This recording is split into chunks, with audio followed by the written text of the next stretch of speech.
Welcome to this deep dive on the 10-10-10 rule. Oh, this is going to be fun. Yeah, it really is. Get ready because we're going to unlock the power of it for your personal growth and for everyday choices. And what we're going to uncover is that this same numerical rule can be applied in two totally different ways. Right. As a manifestation technique, A and D as a decision-making framework. Yeah. It's kind of amazing how one little rule can do so many different things. It really is. So let's just dive right into the first application, 10-10-10 for manifesting those goals. Yes. So this is all about dedicating 10 minutes to visualization, 10 to affirmations, and 10 to inspired action all in one sitting. Yes. But together. It's more than just daydreaming, right? Oh, yeah. It's not just daydreaming. It's about really consistent focused energy. Think of it as like you're actively programming your subconscious mind. Each of those 10-minute chunks plays a crucial role in aligning your thoughts, words, and actions with your desires. Right. And if you do this routinely, that's what amplifies its power.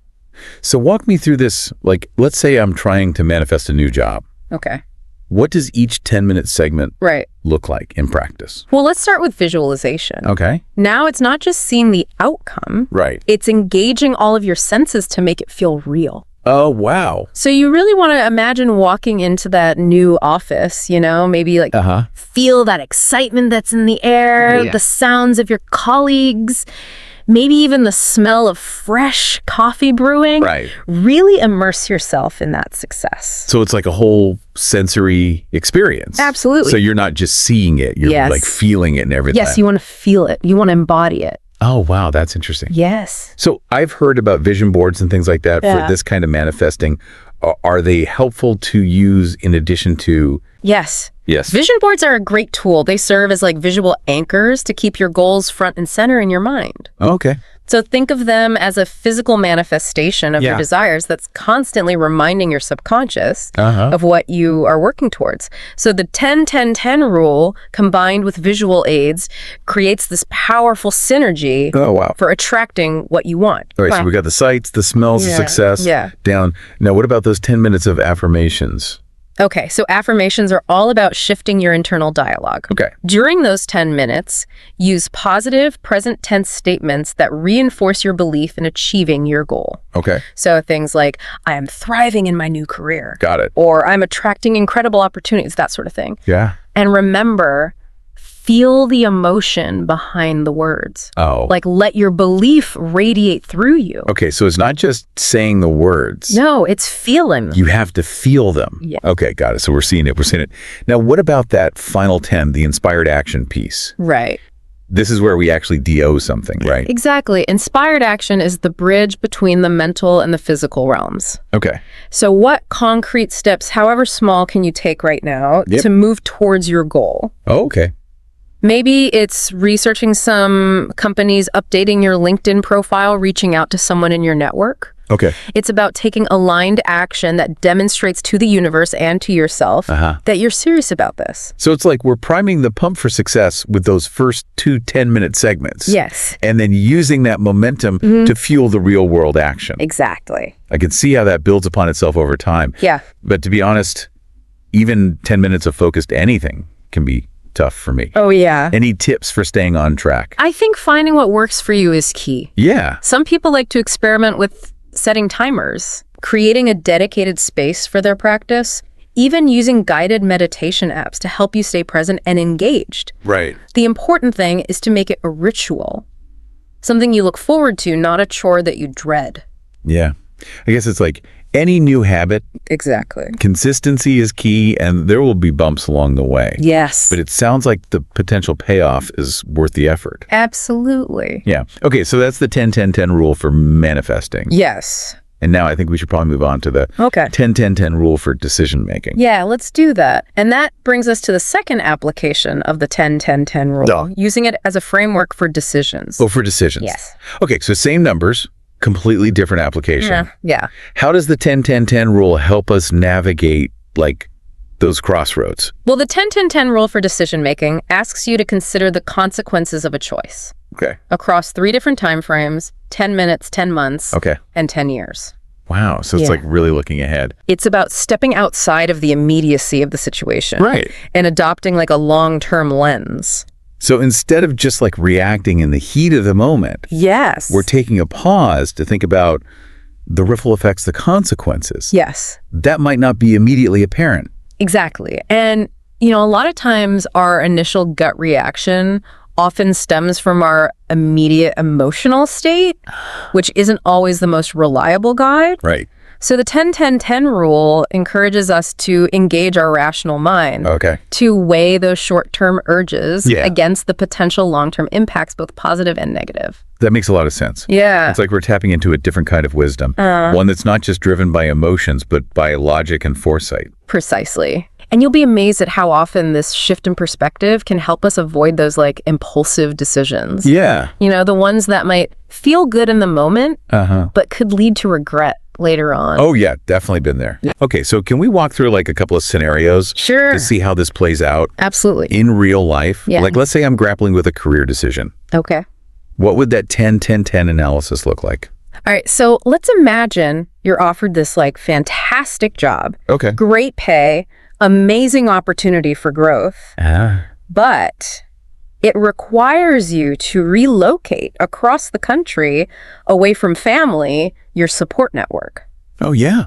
How do you feel about that in 10 minutes? In 10 minutes, I'm ecstatic. Yeah. I'm picturing the salary bump, the career advancement, right, the excitement of a new city. It's all very shiny and new. Exactly. Right. Yeah. But fast forward 10 months, how's that relocation looking now? 10 months in. Maybe the reality of being away from loved ones is sinking in, feeling homesick, missing those casual get-togethers. Yeah. Realizing that building a new support network takes time and effort. Exactly. Now let's project ourselves 10 years into the future. Wow. How might this decision have shaped your life? Okay, 10 years down the line, it's a very different picture. Yeah. Maybe I've built this fulfilling life in this new city, thrived in my career in ways that I couldn't have back home. Right. The initial challenges have faded. Yeah. Replaced by accomplishment and belonging. Yeah. Or maybe I'm still struggling with the distance, realizing that some sacrifices were too great. Right.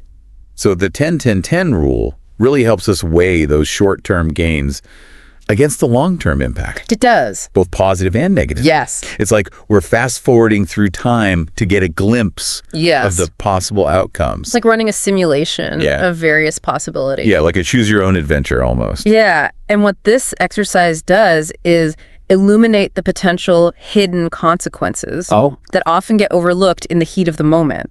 I'm starting to see how this can apply to any decision, big or small. What about using the 10-10-10 rule in our personal relationship? Oh, absolutely. Relationships are a prime example of where our emotions can cloud our judgment. Oh, for sure. So let's say a close friend makes a hurtful comment that really stings. Yeah.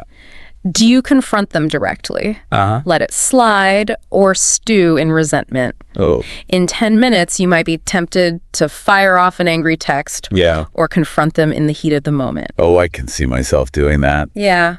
But I think we both know that rarely ends well. Yeah, it never does. No. So let's pause and consider the 10-month mark. Okay.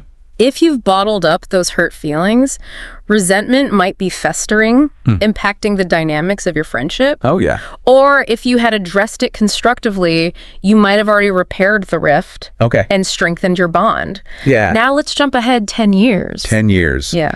I would definitely regret letting resentment simmer. And potentially lose a valuable friendship over something that could have been addressed. Exactly. And that's the power of the 10-10-10 rule. Right. It helps us zoom out and ask ourselves, what do I want this relationship to look like 10 years from now? Wow. What actions today will lead to that desired outcome? That's powerful. Yeah. This is such a great tool for gaining clarity. It is. And making choices that are aligned with our long-term goals. Yes. Whether it's advancing our careers or nurturing meaningful relationships. Absolutely. Okay. So we've got these like two different applications of the 10-10-10 rule. Yeah. One for manifesting our desires and one for making tricky decisions. Yes. But I'm kind of sensing a connection here. Yeah. A common thread that ties these two together. You're right. What unites both approaches is this emphasis on intentional living. Oh. Whether we're consciously attracting something into our lives or making choices in those challenging situations, Right. the 10-10-10 rule encourages us to align our actions with our goals, both large and small. So it's like we're taking control of the narrative of our lives. Yes. Shaping our lives with more awareness and purpose rather than just reacting to whatever comes at us. Precisely. And this kind of raises a fascinating question. Oh, what's that? Could mastering the 10-10-10 rule for decision-making actually enhance our manifestations? Oh, that's a good question. Yeah. Now that you mention it, it makes perfect sense. Right. Because if we're constantly making choices that align with our long-term vision, wouldn't that create a really powerful synergy? Yes. Like amplifying the energy we're putting out into the universe. Exactly. Think of it this way. Each decision we make, no matter how small it is an opportunity to either move closer to or further away from our desired reality. Interesting. And by using the 10-10-10 rule to guide our choices, we're creating a life that is increasingly more in sync with our deepest desires. This deep dive has been so helpful. Oh, good. I'm glad. We've gone from 10-10-10, what's that, to having this incredible tool for manifesting our goals and making wiser choices. So for our listeners out there ready to put the 10-10-10 rule to work, where would you suggest they start? I would say pick one area of your life. Okay. That feels particularly ripe for change.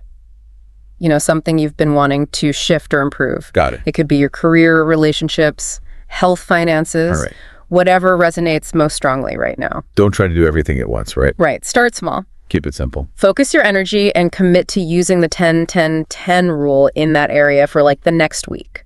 Okay. Even just a few days. See what unfolds, what shifts you notice. And remember, intentional living is a journey, not a destination. Right. The 10-10-10 rule is a really valuable tool to guide you along that path. Okay. Keep experimenting, keep refining your approach, and most importantly, keep growing. Thanks for joining us for this deep dive on the 10-10-10 rule. Yes, thank you. Until next time, keep exploring, keep learning, and keep living with intention.